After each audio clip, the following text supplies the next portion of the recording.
Bien, este es un tema que le va a servir mucho para las personas que están casadas, le va a servir mucho para las personas que están solteras y que piensan algún día en casarse, le va a servir de mucho para las personas que están en unión libre porque les va a motivar para poder caminar hacia esta bendición que significa el matrimonio.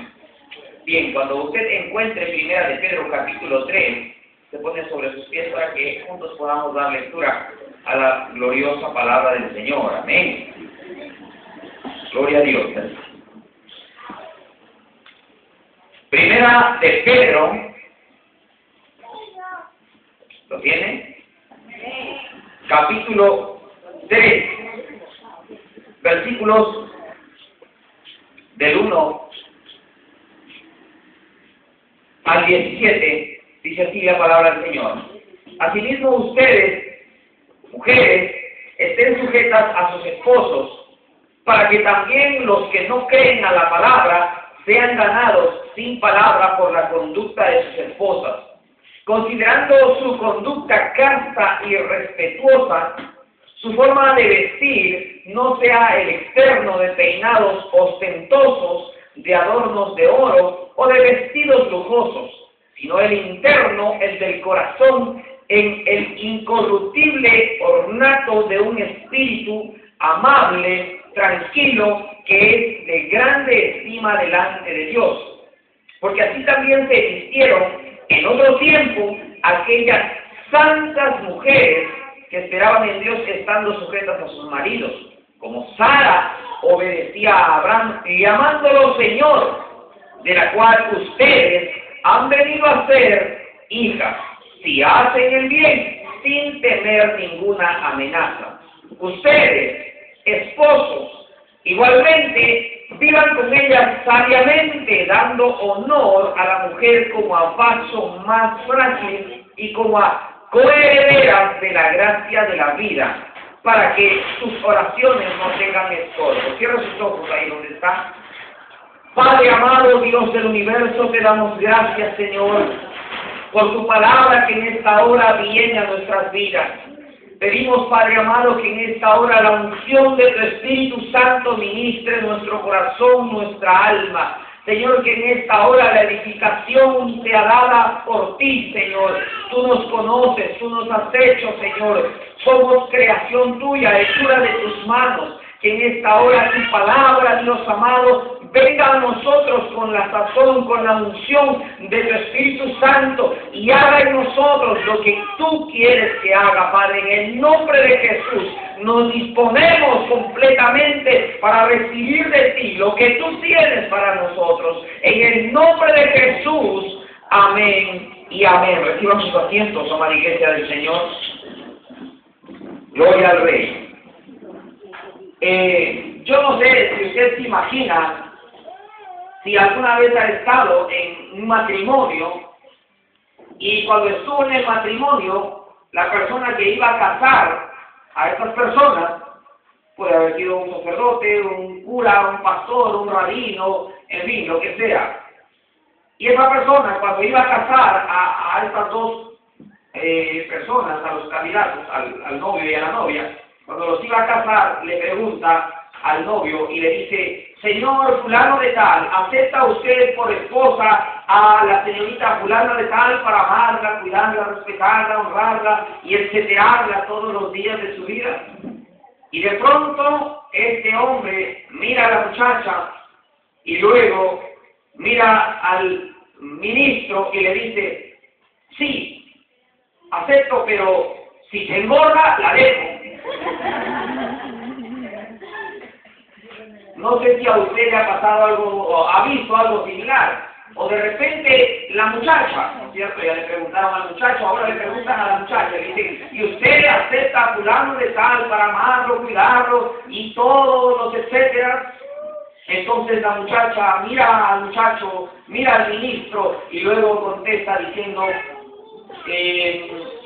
sí, pero si un día no tienes plata, te cambio por el vecino. ¿Se imagina usted una respuesta de este tipo? O que la muchacha le diga: está bien, acepto, pero el día que tengas alguna enfermedad incurable, te voy a dejar. O que la muchacha le diga, si un día descubro que me eres infiel, te dejo por otro. O que el muchacho de pronto le diga, si un día conozco una mejor que tú, te dejo. ¿Alguna vez escuchó usted esa declaración en un matrimonio, en una ceremonia matrimonial? ¿Alguno de ustedes? Si quieren una telenovela, no, porque pues estamos en medio del pueblo de Dios y los santos del Señor no ven telenovelas, aprovechan bien el tiempo. Pero a veces uno llega de visita y de pronto en la casa donde uno llega de visita está viendo alguna telenovela, ¿no? Entonces por eso le preguntaba, o alguna película. ¿Sabe por qué le hago esta pregunta? Porque lo curioso es de que los divorcios tienen siempre como, según algunos piensan, como causantes el cambio físico, el cambio de carácter, el cambio en la economía, el cambio en alguno de los dos personajes, es decir, o en el esposo o en la esposa. Yo no sé si usted ha escuchado esa alabanza de este ministro de alabanza secular, no es cristiano, este cantante venezolano de salsa. Él canta una canción, su nombre es Oscar de León. Él canta una canción que dice así, no se preocupe, no se asuste, no la voy a cantar, no tiene que irse. La letra dice más o menos así: acuérdate del tiempo en que eran novios, la sacabas a comer, la llevabas a pasear, cómprale, dice, un ramo de flores, llévale al cine, etcétera, etcétera. No sé si, levante la mano quien escuchó esa salsa. Sí, he escuchado. ¿Sabe? Son demasiados en realidad. Bueno, es una canción bastante famosa en todo caso. Este hombre no es cristiano. ¿Sí? Él no canta versículos de la Biblia. Pero aun cuando no es bíblico lo que él canta, es verdad. ¿Amén o no? Sí, es verdad. Y en realidad uno tiene que empezar a mirar su relación. Y yo les invito a que ustedes puedan mirar su relación. Ustedes que están casados, ustedes que están en unión libre, se han juntado para formar una familia, y analicen. Y luego con el mejor deseo, porque Dios dice en su palabra, en el libro de Jeremías, en el capítulo 6, versículo 16, que nosotros debemos pararnos en algún momento de nuestras vidas. ¿Para qué? Para sentar conciencia, para autoanalizarnos. ¿Para qué? Para saber si estamos en el camino correcto, y si no, volver al camino correcto, o sea, a la senda antigua, dice la Escritura. Párense en el camino donde están y analicen qué es lo que están haciendo. Y la verdad es de que esta palabra nos desafía, porque Corintios 13 dice que una de las características del amor es que nunca deja de ser. Amén. El amor nunca deja de. ¿Qué significa que el amor nunca deja de ser? Significa que es constante, ¿no es cierto? Que el trato que uno tenía, porque sabe, es muy fácil amar a una persona que cuenta con todas las cualidades y con todos los atributos que usted desea. Es muy fácil reír, sonreír, ir por la vida, ir saltando en una pata cuando usted no tiene ninguna necesidad económica, familiar, afectiva, de salud, cuando tiene todo lo que usted desea. Los novios se aman mucho, son muy atentos, de aquí para allá, se llaman, se mandan mensajes, se esmeran por comprarse alguna cosa, pero el desafío del amor es ir mucho más allá de una relación de enamorados, mucho más allá de una relación de novios y traspasarla hasta la eternidad, porque el deseo de Dios no es que el matrimonio un día se rompa. El deseo de Dios no es que un día el matrimonio, el hombre diga, uy, no fue lo que yo esperaba, la mujer diga, uy, no fue lo que yo esperaba, y de pronto se destruya. Ese no es el deseo de Dios. Dios, antes de que existieran padres, antes de que existieran madres, le dijo a Adán y a Eva, ¿se acuerda qué? Le dijo que ellos dos habían sido puestos para siempre. Que lo que Dios juntó, ¿qué es lo que debía hacer el hombre? No separarlo. El deseo de Dios para el matrimonio es un deseo de eternidad. Es hasta que la muerte los separe. Y hasta que la muerte los separe significa fidelidad, significa constancia, significa que uno no cambie en el trato. El amor, muchos de nosotros hemos sido engañados y hemos pensado que es un sentimiento. Uno va a ve en la televisión, en una comedia, en una película, en una telenovela, y tiene la idea falsa de que el amor es un sentimiento. Porque muchas veces un hombre suele decir, yo amaba mucho a mi esposa, pero de pronto la química, yo no sé qué rayos tiene que ver la química, la física o la matemática ahí, pero así dice, de pronto la química se fue y ahora ya no siento lo mismo. Se enfrió nuestra relación, conocí a otra chica, me enamoré de ella y quiero rehacer mi vida con ella. Todos tenemos derecho a una nueva oportunidad, dice. O al revés, la misma mujer puede decir, antes él era una buena persona, era amable, se bañaba siempre que venía, andaba muy peinadito, pero ahora él hace lo que quiere, se porta como quiere, él es ácido conmigo, él es grosero conmigo, yo ya no siento lo que sentía antes, siento que el amor se fue, ya no está el amor, la llama del amor se ha apagado. Y eso es una gran mentira. Jesús, ¿por qué murió? Murió porque tenía un sentimiento fervoroso de decir, uy, que esta gente tan unida, que es tan amable, que es tan solidaria, que es tan agradecida, que todos están ahí gritando y diciendo, gracias Señor por sacrificarte por nosotros. No, la Biblia dice en el libro de Romanos, en el capítulo 5 y en el versículo 8, que Dios muestra su amor para con nosotros en que siendo aún pecadores, Cristo murió por nosotros.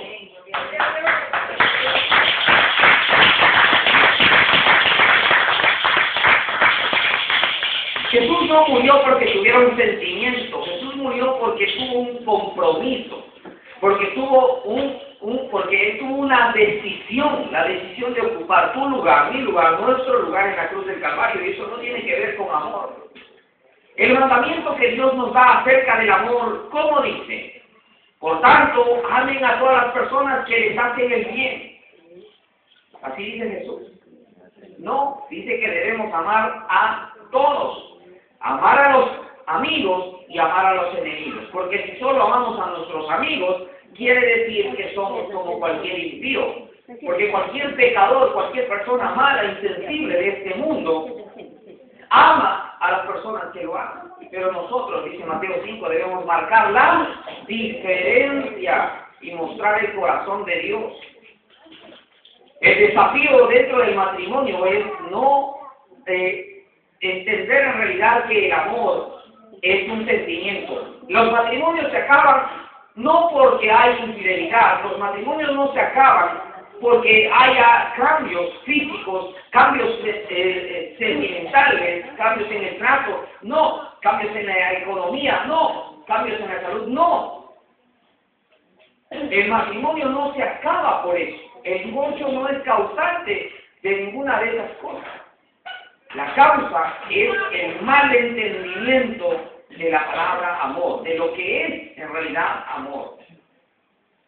La Biblia dice que los esposos tienen que amar a quienes, a sus esposas. Pero hay que tomar en cuenta que cuando Dios dice que el esposo ame a su esposa, no está diciendo que ame a la esposa que cocina bien, o sea, que si a la esposa se le quema el agua, si la esposa es especialista en galletas con cola, con bebida, con gaseosa, es lo único que le sale bien. En realidad no interesa si ella es buena en algo o es mala en otra cosa, no interesa el acto que ella tenga, las actitudes que ella tenga, las capacidades que ella tenga. No, en realidad, no está diciendo que el esposo deba amarla por algún mérito en particular que tenga la esposa, sino que tiene que amarla. ¿Por qué? Porque el hombre, al ser cristiano, llega a tener una nueva mentalidad, y su nueva mentalidad es la mentalidad de Cristo. Por eso dice Efesios que nosotros, los esposos, debemos amar a nuestras esposas, ¿sí? Como Cristo amó ¿a quién? A la iglesia, al punto de santificarla, al punto de darse a sí mismo por ella. ¿Para qué? Para presentarse para él mismo una esposa, una iglesia pura, santa, sin mancha. Entonces, el trabajo del esposo es poder producirse una buena esposa. Un hombre de Dios como sacerdote de su hogar, como protector de su casa, como proveedor de la casa, tiene esa principal responsabilidad de levantar el altar familiar, de generar un espíritu en la esposa, un espíritu de seguridad, que la esposa se sienta segura, que la esposa se sienta amada, que la esposa se sienta desafiada, que la esposa se sienta protegida. Ese es el principal desafío del esposo. Cuando el esposo es cristiano, cuando la esposa no es cristiana, cuando el esposo no es cristiano y la esposa sí es cristiana, ahí el desafío es diferente. Los roles se pueden invertir. Los roles muchas veces se van a invertir en el sentido de decir quién es la cabeza del hogar. ¿De qué forma? En el momento, o ¿cómo se puede explicar eso? En el momento en que uno es cristiano y el otro no. Porque el esposo, al ser la cabeza, siempre tiene la última palabra. Pero cuando el esposo es cristiano y la esposa no es cristiana, él no va a querer siempre tener la última palabra. No es correcto, eso no va a afirmar el matrimonio. Al contrario, lo va a deteriorar. ¿Por qué? Porque el esposo le va a decir, ¿sabes qué? Yo soy cristiano, yo soy un hijo de Dios, así que tú tienes que someterte a mí porque yo soy el varón. Esa mujer no es cristiana. Entonces, ¿cómo tú le puedes decir que haga algo a alguien que no tiene la revelación del Padre? ¿Cómo tú le puedes decir a alguien que haga algo para lo cual no ha sido capacitada, no ha sido facultada, no ha sido preparada? Entonces muchas veces el esposo tiene que ceder cuando se trata de una esposa que no es cristiana. ¿Para qué? Para que en el momento de Dios los dos entren a ese nivel espiritual, de que ambos sean cristianos y entiendan las responsabilidades y cedan cuando tengan que ceder, cada uno de ellos. Amén. Quiero que repasemos un texto hermoso de la palabra del Señor que nos habla acerca de que todo tiene su tiempo. En el libro de Eclesiastés, en el capítulo 3, del versículo 1 en adelante, habla acerca de que todo tiene su tiempo. Hay tiempo para hacer una cosa, tiempo para hacer la otra. Para llegar a un matrimonio que sea de bendición, uno tiene que pasar por muchos procesos. Y quiero que nos centremos primero en la sociedad. La base de una sociedad está en la familia. La base de la familia está en el matrimonio. Para tener un buen matrimonio uno tiene que haber atravesado por un buen noviazgo. Pero antes, para llegar a un buen noviazgo uno tiene que haber pasado por una buena amistad. Esos son los pasos correctos para tener un hogar feliz, un mundo feliz, una sociedad feliz. Una buena amistad va a producir un buen noviazgo, un buen matrimonio, y un buen matrimonio, una buena familia, y buenas familias producen un mundo mejor. Amén. Entonces nosotros estamos llamados a hacer una nueva sociedad. Ahora usted puede decir, pero bueno, yo ya estoy casado, yo ya estoy casada, yo ya estoy juntado con alguien, entonces, ¿qué puedo hacer?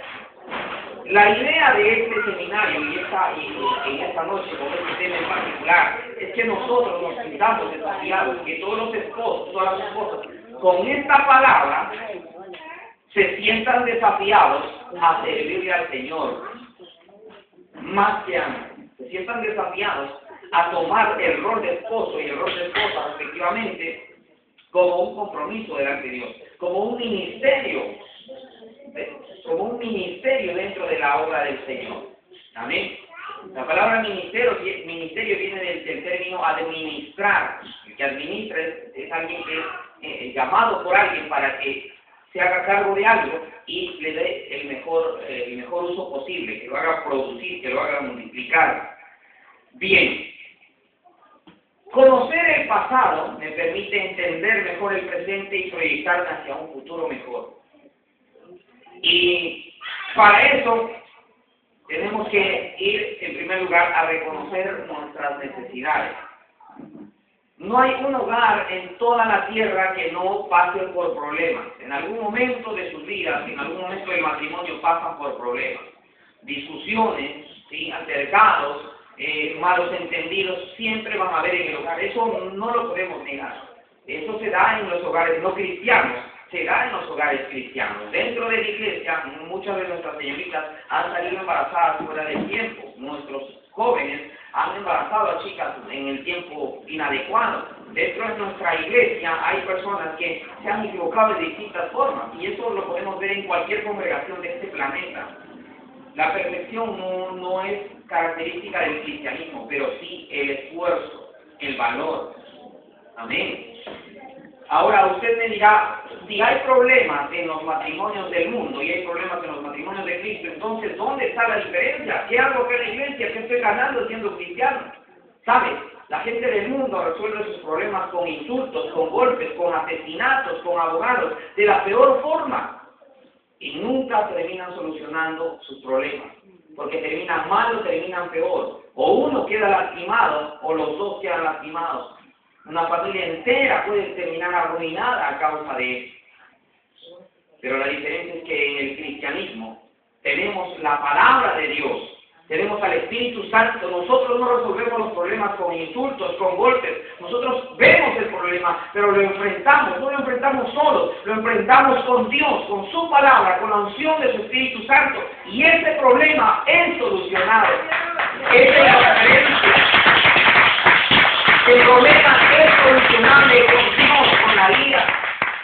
Hay muchas familias tradicionales que hablan acerca de que los matrimonios no deben romperse. Oye, al mediodía vi la obligación de una mujer de casarse con un hombre, que al principio ella lo quería, que se quisieran, pero fue un arreglo entre padres. Luego ella dijo que estaba aburrida, que él era una persona que le hacía mucho daño, que abusaba de ella físicamente, que la insultaba, la maltrataba, entonces ella se quería separar. Trató de recibir el consejo de sus padres, les abrió su corazón contándoles la tragedia que vivía diariamente. Los padres al final le dijeron, tú tienes que seguir con él, porque si tú te separas de él va a ser una vergüenza para nuestra familia. No hay ninguna persona que se haya divorciado en nuestra familia, tú no vas a ser la primera. Y la obligaron a que ella siguiera con este varón. ¿Sabes? Dentro del cristianismo nosotros no predicamos el divorcio. El divorcio no es algo que nosotros vivamos. El divorcio no es algo que nosotros permitamos, que nosotros apoyemos. Pero si nosotros le decimos a una persona, no te divorcies de él y nada más que eso, podríamos caer en una suerte de esclavitud. Porque estamos atando a alguien en medio de una circunstancia que le es incómoda, que le es desfavorable, que es de repente un infierno en tierra. Entonces para eso Dios nos ha dejado su palabra, para eso Dios nos ha dejado el Espíritu Santo, para que a través de la oración, para que a través del ayuno, para que a través de la consejería pastoral se pueda lograr una salida, se pueda lograr un mundo mejor, una familia mejor, se pueda solucionar el problema dentro del matrimonio.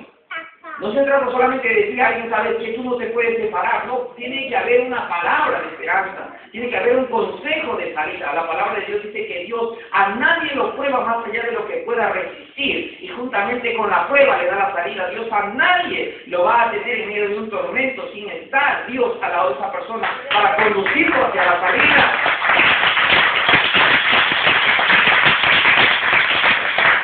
Repito que esta predicación, como las anteriores, es una predicación estándar. Así que si usted tiene alguna duda, si usted tiene alguna pregunta, puede escribir su pregunta, enviárnosla y nosotros le vamos a estar respondiendo. Porque no todos los casos son iguales. Y no alcanzaría el tiempo para tocar todos los casos. Bien. Ser el portador de la gracia significa que dentro del hogar, cuando hayan problemas, sea el hombre o la mujer, tienen que acercarse para poder alcanzar el favor de Dios. Nadie puede decir, no, es que yo soy el esposo, yo estoy bien, ella es la que está mal, porque cuando uno le da consejería a hogares que no son cristianos, le dice al esposo y a la esposa que reconvengan, que busquen una solución. El esposo dice, no, pero yo estoy bien, ella es la mala, ella es la floja, la chismosa, no cocina bien, ella es el problema, yo estoy bien. Y cuando le preguntan a la esposa dice, no, él es el problema, él es el borracho, el mujeriego, viene tarde, él es el grosero, y al final los dos son inocentes, siendo que en realidad los dos son culpables. ¿Sabes? Cuando uno empieza a escarbar y a buscar cuál de los dos es el culpable, siempre se va a encontrar a un culpable. O va a ser el esposo o va a ser la esposa. Culpable siempre va a haber uno, que es el que inicia todo. Pero, ¿quiénes son responsables? Los dos. Los dos son responsables delante de Dios. Porque no son dos personas, son una sola carne. Son una sola carne. Dios no va a llamar a la persona que los casó para pedirle cuentas por el matrimonio. Dios va a llamar a marido y mujer, a esposo y esposa para pedirle cuentas. Uno de los dos va a ser el culpable, pero los dos son responsables de ese ministerio que es el matrimonio. Es una administración el matrimonio. Y dentro de esa administración está la gran bendición de los hijos. Muchas personas piensan en otra pareja sin preocuparse por sus hijos. Entonces uno tiene que tener mucho cuidado por los hijos, para brindarles un espacio mejor, para brindarles un lugar donde se puedan sentir los hijos seguros, no para lastimar el corazón de los hijos.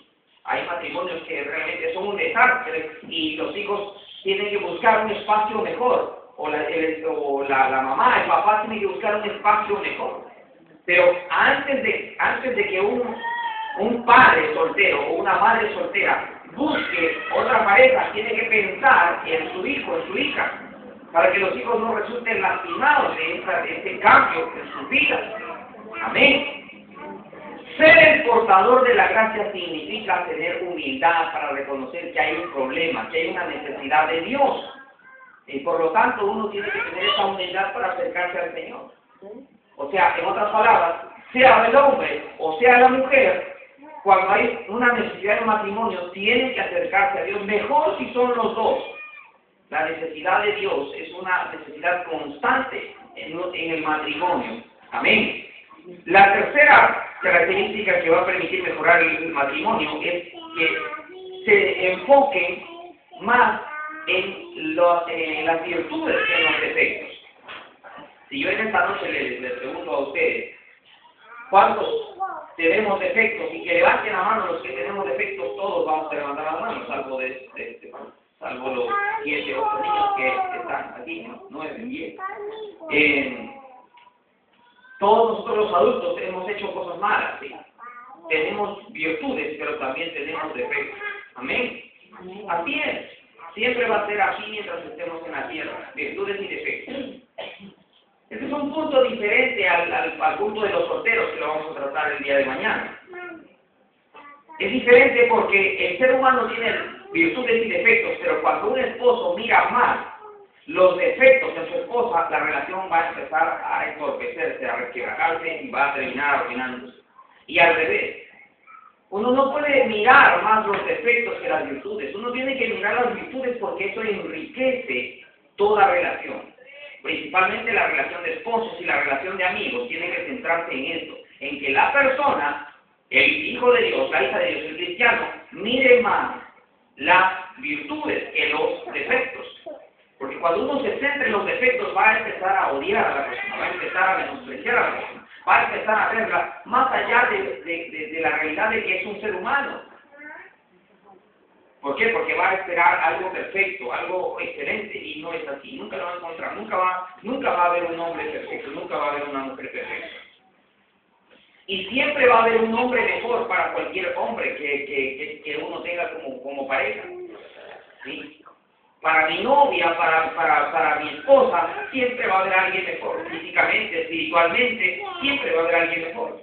Pero el matrimonio precisamente por eso nos enseña a Dios, por su palabra, que no se basa en sentimientos, que no se basa en cosas externas, sino que se basa en decisión y compromiso. Una persona se decide por algo y esa decisión es de por vida. Si el matrimonio estuviera basado en sentimientos, seríamos, en realidad, no seríamos seres humanos, ¿sí? Seríamos animales. Ve que los animales no entienden, la mayoría de los seres humanos no entienden de quién es su pareja. Van de acá para allá y se reproducen como quieran. Pero nosotros somos seres humanos con una facultad especial, la facultad de poder pensar.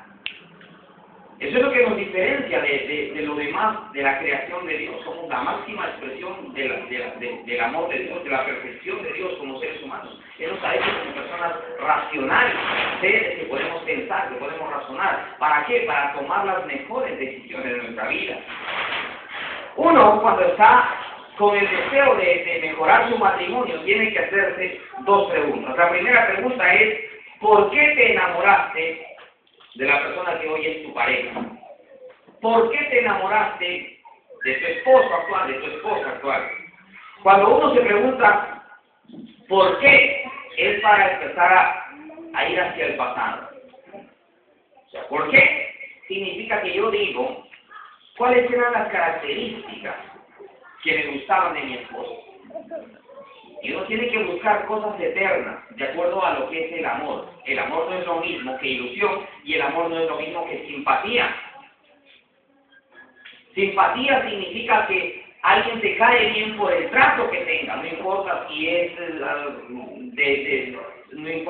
de una condición económica, social, cultural, racial, religiosa, lo que sea.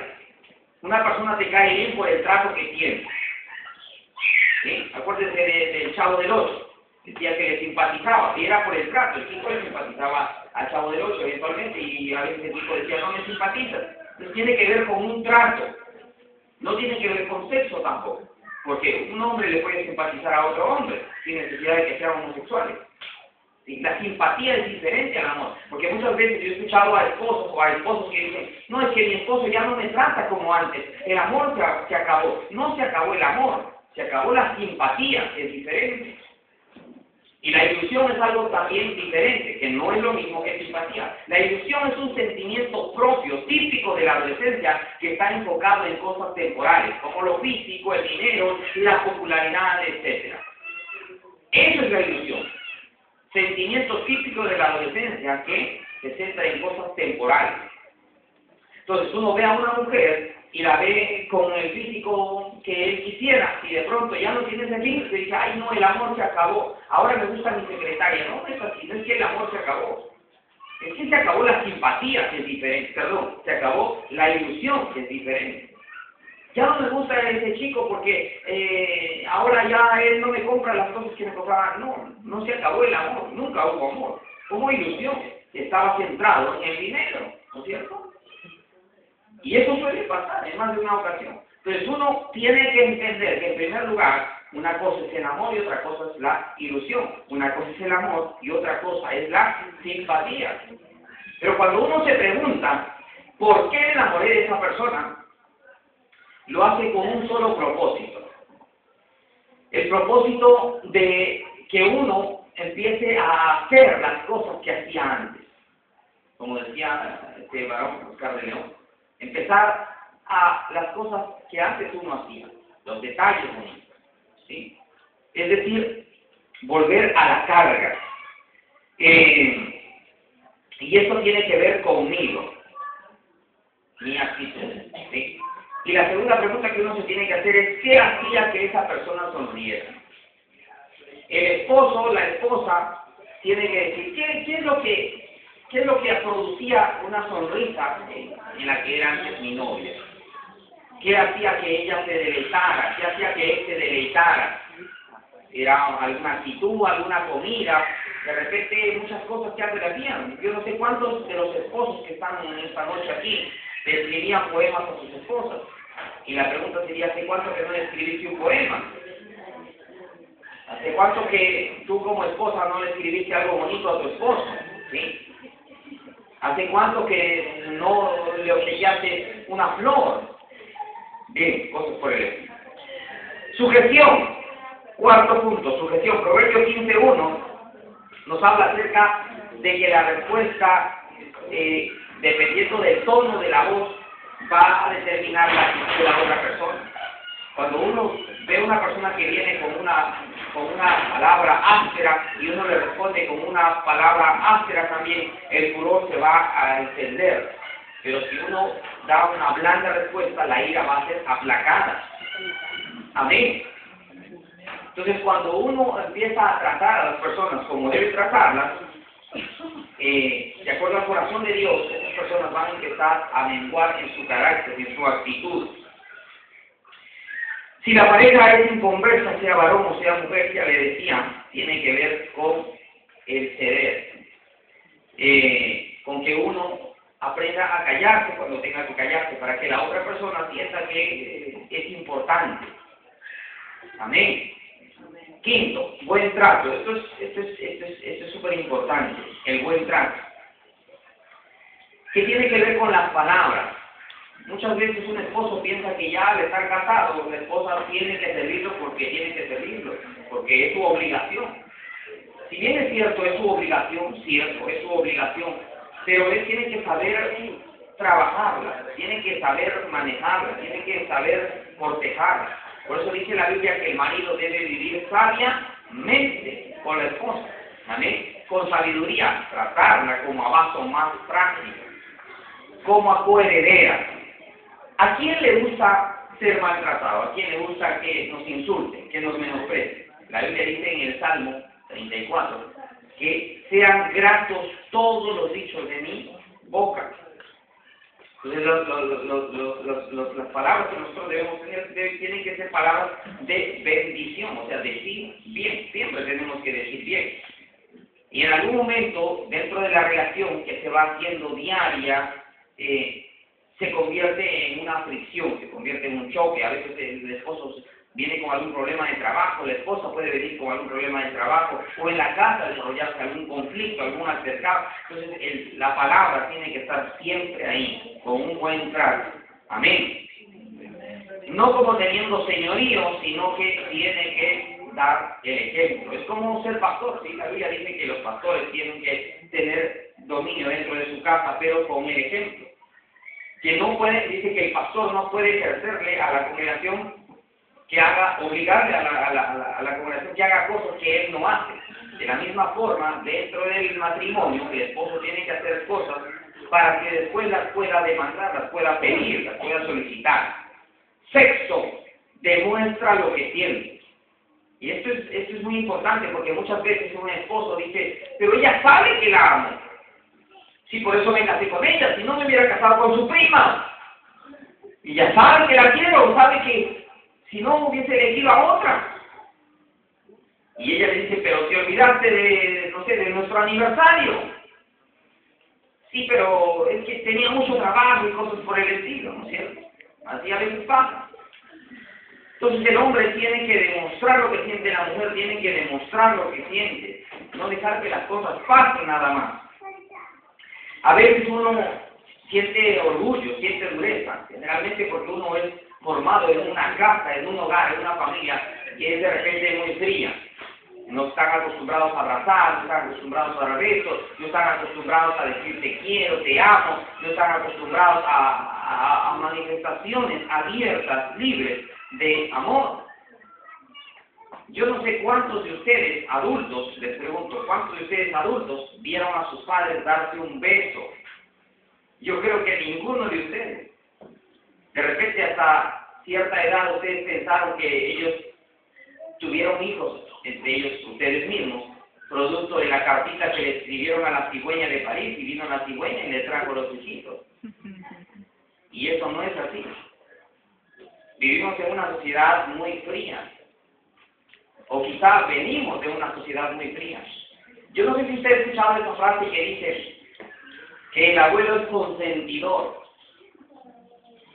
Y al abuelo no le da pena tomar al nieto, tomar a la nieta, darle un beso, abrazarla, sentarla en su rodilla, contarle un cuento, hacerse así el chiquitito y empezar a darle, ¡ay, sí, mi bebita! Al abuelo no le da pena hacer eso. Pero ese abuelo no hizo eso con la hija. Ese abuelo no hizo eso con el hijo. Esa abuela no hizo eso con la hija, con el hijo. Fue más fría, fue más frío, mantuvo su distancia. Pero si se le pregunta a ese abuelo, a esa abuela, si odiaba a sus hijos, a sus hijas, va a decir, no, siento el mismo amor que siento y por mi nieta. Entonces uno puede pensar que el abuelo es mejor abuelo que el papá. Y no es verdad. ¿Sabe por qué el abuelo es más dócil, la abuela es más amable, más libre, más abierta con los nietos? Es por una sencilla razón. que vinieron de un tiempo en el que había mucha frialdad en su corazón.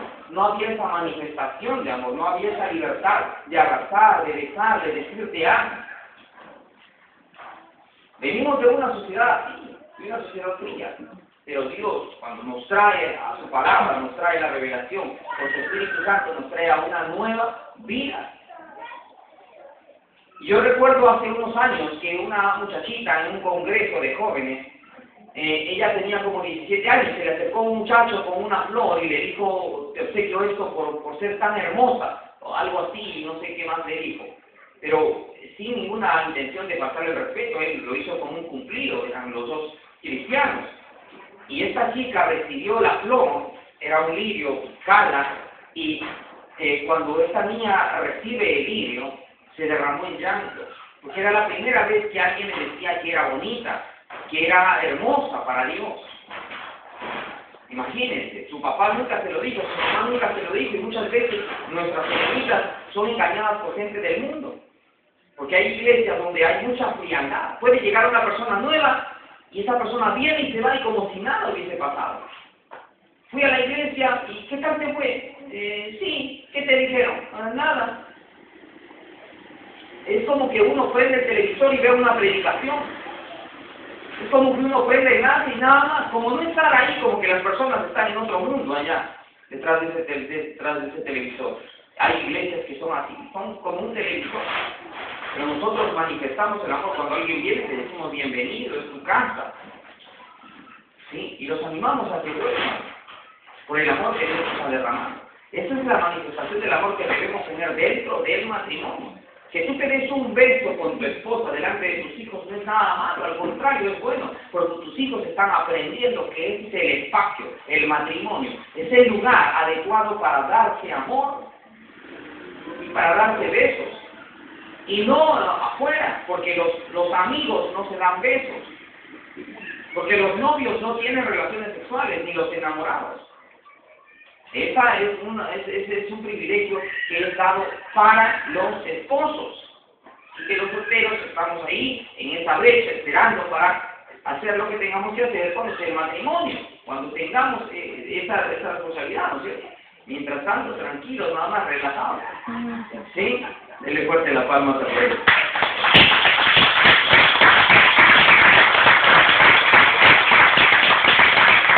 Demuestra lo que sientes, demuestra tu gratitud, demuestra tu afecto, tu orgullo, tu amor, dile piropos, abrázale, léele un poema, obséquiale dulces, flores, peluches, resalta sus cualidades, su peinado, su forma de vestir, enséñale a tus hijos que amas a tu esposa, que amas a tu esposo, que eso que sintieron una vez lo siguen sintiendo y lo van a sentir hasta que mueran, que las ganas, ni siquiera las canas van a apagar ese amor para que tus hijos se sientan seguros, se sientan orgullosos y que cuando miren al hombre que está frente a su mamá, sepan que es una persona en quien se puede confiar.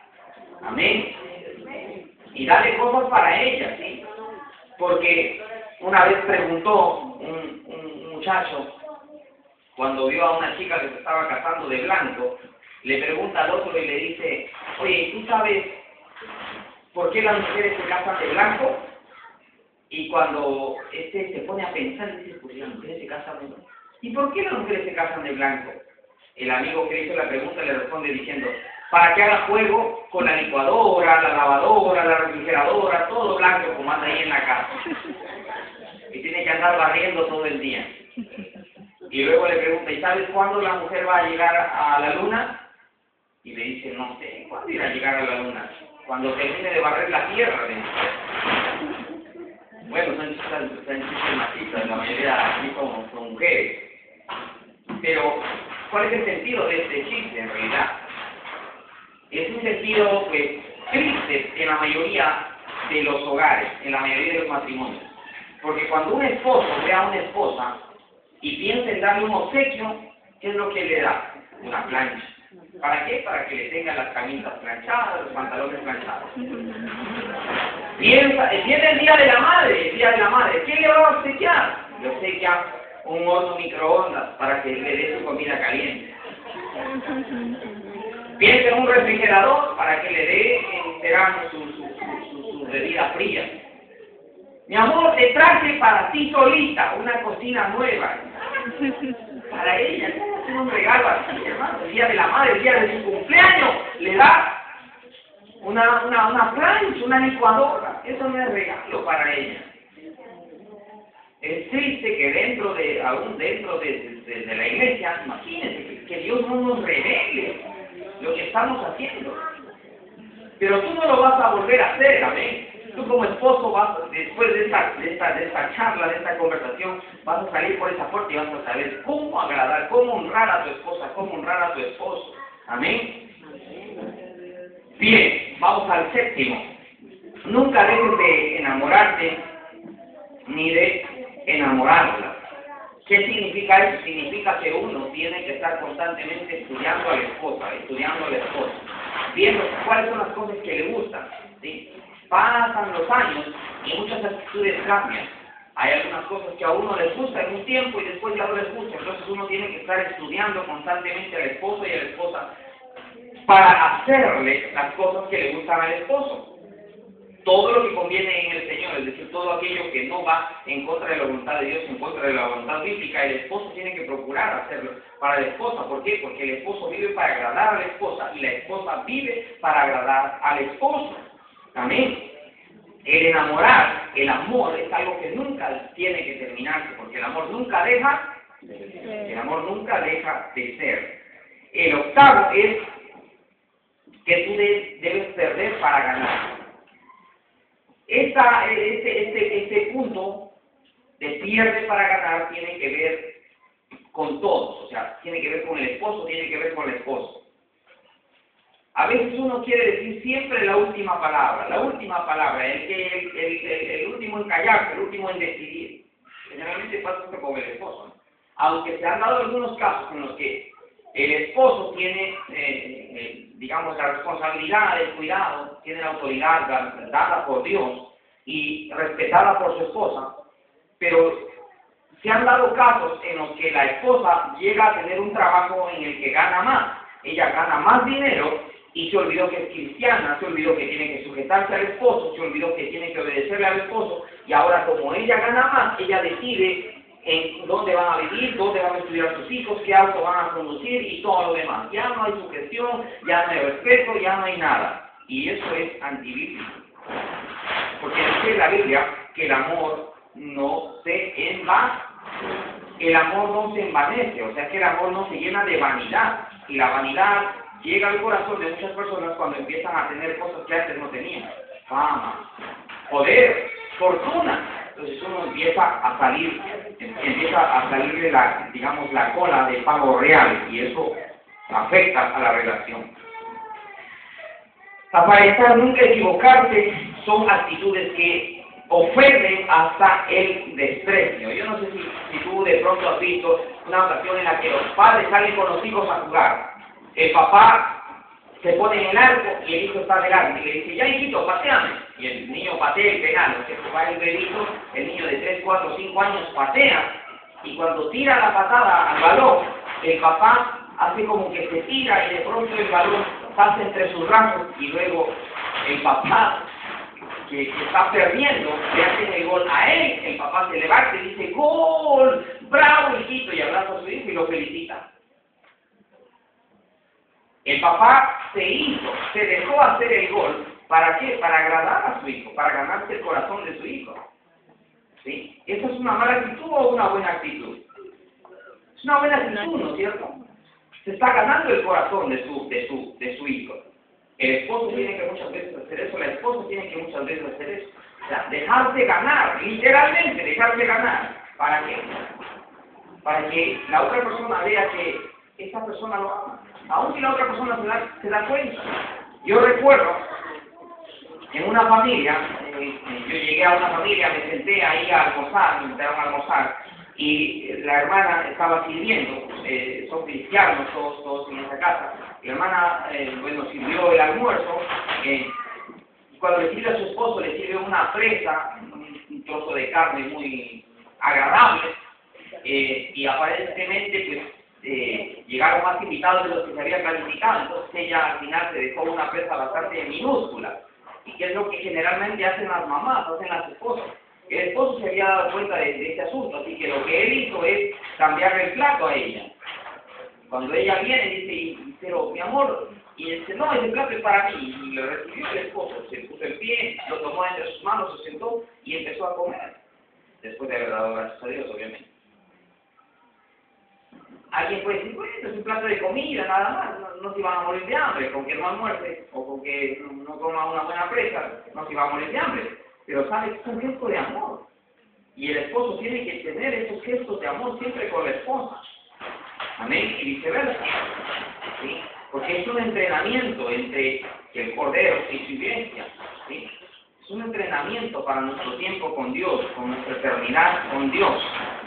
Noveno, no se ponga el sol sobre vuestro enojo. ¿Qué significa? Significa que las cosas tienen que solucionarse inmediatamente. Es como lo que conversábamos el día de ayer acerca de la crianza de hijos. Los problemas solucionados temprano son sin efectos secundarios, ¿no es cierto? Sin mayores problemas. Pero cuando uno no soluciona los problemas a tiempo y deja para mañana lo que tiene que hacer hoy, entonces las cosas se van incrementando. El problema tiene que ser solucionado rápido y a tiempo. Amén. Por eso dice, no se ponga el sol sobre vuestro enojo. Cuando usted discute con su esposo o con su esposa, no deje que pasen 2, 3 días, una semana. Porque cuando pasan los días, el esposo le va a contar eso a alguien. Se corre el riesgo de que la esposa le cuente esa discusión, ese altercado a otra persona. Y de pronto esa otra persona va a venir y le va a decir cosas. Y luego vienen los malos consejos. Pueden pasar los días, se soluciona ya después de una semana, ya no hay el problema, el esposo se lleva bien, pero vuelven a tener otro problema. Y ella va y le cuenta nuevamente a la amiga que le contó, y luego esa amiga entonces viene y le dice, no, ¿sabes qué? Ya van 2, 3 veces. Y no es lo mismo juzgar de adentro que juzgar de afuera. Y no es lo mismo juzgar con el corazón de Dios que con un corazón mundano, impío. Porque el mundano y impío nunca va a buscar soluciones. ¿Sí? En cambio, Dios busca soluciones porque Dios no vino a destruir. Dios no ha venido a dividir. Dios no ha venido a restar, a robar. Dios matemáticamente solamente sabe multiplicar y sabe sumar. ¿Cuántos aplauden la generosidad de Dios? Décimo, ir a tu cisterna. Bueno, esto tiene que ver con el tema de la sexualidad, con el tema de la intimidad. El esposo tiene que preocuparse por la satisfacción íntima de la esposa y viceversa. Eso tiene que ver también con el matrimonio, es algo que fortalece el matrimonio. La Biblia nos habla en 1 Corintios capítulo 7 que el esposo no debe negarse a la esposa ni la esposa al esposo, porque si no puede entrar ahí el diablo y ocasionar un pleito, una discusión, una división. Entonces uno tiene que estar al cuidado de ese asunto también. El asunto sexual es importante, no es fundamental, pero es importante. ¿Sí? Tiene que ver con la preparación, es decir, que la esposa lo atienda, que se prepare, que el esposo se prepare también, etc. 11. No recuerdes el pasado. Hay muchos matrimonios que han fracasado precisamente a causa de que alguien reincidió en un error. Un esposo hizo una cosa mala y lo vuelve a hacer, entonces ella le dice, ya no, tú no tienes solución. Y se rompen las cosas. Todos tenemos un pasado que olvidar. Todos tenemos un pasado que quisiéramos borrar. ¿Sí? Por nuestra propia naturaleza de ser seres imperfectos. Pero nosotros no podemos vivir al pasado, vivir atados en el pasado, sino que tenemos que avanzar. Isaías 43:19 dice que Dios abrirá ríos y valles en medio del desierto. Pero para que Dios abra ríos, para que Dios abra valles, para que Dios muestre su gloria, su generosidad, su bendición, uno tiene que olvidar el pasado. Un matrimonio no puede ser sólido, un matrimonio no puede ser bendecido, un matrimonio no puede ser estable, un matrimonio no puede ser feliz si vive constantemente acordándose de su pasado. Es básico el perdón, por eso tratamos también el perdón. Amén. 12, el pacto es de Dios. En el mundo la gente habla, muchos estudiosos del matrimonio han llegado a darle muchos conceptos. Dicen que el matrimonio es la única guerra en la que el enemigo duerme con la persona que está durmiendo. Dicen otras personas que el matrimonio es una prostitución encubierta. En algunas sociedades se ha dado este caso. El esposo viene, da el dinero, da la mantención y se da una suerte de esclavitud sexual nada más, una dependencia tan atroz. Y lo más típico, lo que es parte de nuestra sociedad, de nuestra cultura mundial, latinoamericana sobre todo, es que el matrimonio es un contrato comercial. Un contrato comercial donde dos personas se juntan para celebrar el contrato. Y firman y se casan delante de un juez. Antes o después puede ser en la iglesia. Yo recomiendo que sea después. ¿Por qué? Porque en las iglesias no hay un registro de quiénes se casan con quiénes. Mientras que en el registro civil, de acuerdo al nombre de cada país, no sé cómo sea acá en Ecuador, en mi país se le llama registro civil, un hombre y una mujer van y se casan delante de un juez y hay un registro ahí. Y no se pueden volver a casar, porque si alguien quiere ir y volver a casarse, ahí sale su nombre como casado y eso es un delito. Entonces, cuando una persona va y se casa en lo secular, viene a la iglesia para confirmar ese matrimonio y para recibir la bendición de parte de Dios. Ahora, si usted me pregunta cuál es el más importante para mí el más importante y para Dios el más importante es el bíblico, es el que se hace en la iglesia, es el más importante. Pero por temas de manejo y para evitar que un vivo o una viva haga cosas que no debe, ¿cierto? Un pillo, una pilla, dicho con términos mejores. Se han dado casos en los que una persona se casa en la iglesia y de pronto viene otro y se vuelve a casar en la iglesia con otra persona, el mismo que ya se casó se vuelve a casar. Se casan 2 o 3 veces dentro de la iglesia. Yo he visto muchas veces por la televisión un hombre que se iba a casar en una iglesia y de pronto ingresa una mujer y le dice, pero ¿qué haces aquí, Federico Rigoberto, si ya tú estás casado conmigo? Y agarra a la otra muchacha de las greñas, de los cabellos, del pelo y la saca por ahí a rastras y se forma todo un problema ahí. Entonces, por eso yo recomiendo que primero se casen en lo secular y después en la iglesia, también, pero obviamente haciendo la salvedad del caso. Eso es un contrato comercial. La gente va y firma y hace un acuerdo. Y cuando el matrimonio no funciona, el mundo, ¿qué es lo que dice? Separación, división de bienes. Entonces, tanto es mío, tanto es tuyo y hacen repartición de bienes. ¿Así pasa o no pasa? Sí, para la gente del mundo eso es. Para la gente del mundo en general, el matrimonio es un contrato comercial que acaba cuando no se entienden las dos partes. Y eso es el divorcio. Pero el divorcio, ¿sabes que es una maldición?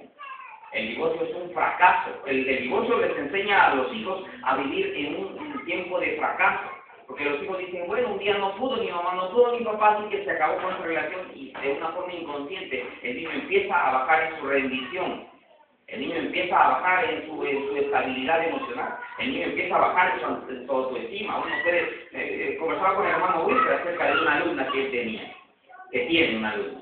Antes era una alumna promedio, regular, pero después del divorcio de sus padres, ella ha bajado considerablemente en el rendimiento.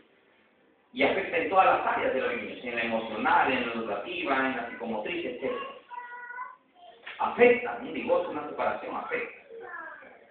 Y no deja de ser un fracaso, una relación fracasada. ¿Sí? Y eso es lo que en realidad se le está transmitiendo a los hijos, sin necesidad de decirles a los hijos cuando tú no puedas hacer algo, cuando sientas que está muy difícil, ríndete. No tiene que decirle a los hijos eso, porque ya el hijo está viendo. ¿Sí? Quiero que veamos 4 puntos y con esto termino. 4 puntos que nos van a permitir, 4 principios que nos van a permitir producir una familia feliz. El primer punto es exclusividad sexual. El libro de Proverbios en el capítulo 5, versículos del 9 al 19, nos habla acerca, se lo voy a traducir, pero se lo voy a narrar de esta forma. Proverbios capítulo 5, versículos del 9 al 19, dice de esta forma: hombre o mujer, aléjate de otra pareja que no sea tu esposo, tu esposa. Porque si tú estás con una persona que no es tu esposo, que no es tu esposa, esa persona va a buscar sacarte provecho. Va a sacar todo lo que pueda de ti. De pronto vas a envejecer, tus hijos van a ser mayores, muchos de ellos profesionales, pero ninguno de ellos te va a buscar, te va a aceptar ni te va a ayudar. Por deleitarte en placeres temporales, vas a terminar atado a un futuro de perdición. Vas a terminar solo, pobre, triste, desamparado. No pienses en el deleite temporal, reflexiona en las consecuencias de tu eternidad. No estés compartiendo a tu pareja con otras personas. Que sus caricias te satisfagan en todo tiempo. Deleítate con la esposa.